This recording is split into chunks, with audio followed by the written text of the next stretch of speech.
Okay, I want to talk about contingency planning, because here we are, is it what, March 23rd, 24th, something like that, right in the middle of the beginning of the COVID crisis, and people are thinking about how I talked about contingency planning in previous courses and also in January 2020. And one thing I wanted to say was, there's sometimes a tendency for people to think that contingency planning means acquiring specific resources.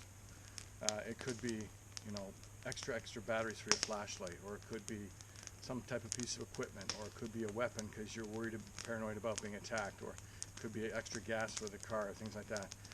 All those are important, yes, but the most important resource you got as a contingency plan for a risk threat scenario is your mind.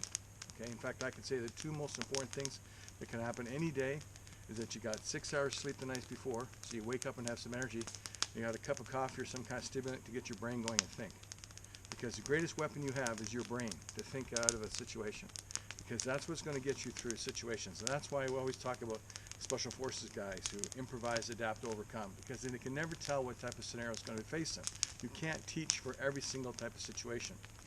But what you can do is teach a person to look at a problem, divide it into parts so it doesn't seem so particularly overwhelming, and then look at each part and say, okay, I can solve this because I can grab that and use it as a tool here.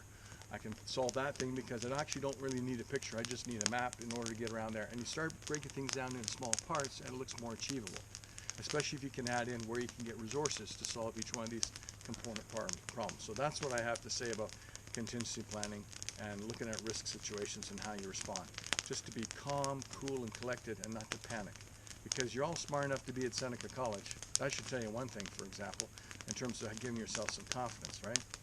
And Canadians and people in Canada, we're going to get through this fine. We have the type of personality that doesn't panic for things like this. We know how to handle bad weather because we live at the top of the continent. We all get along with each other because our social cultural environment is a lot more friendly than some other countries. We're going to be okay. It's not going to be great, but we're going to be okay compared to some of the other countries just because of the way we are. We're calm, cool, and connected. C for Canada.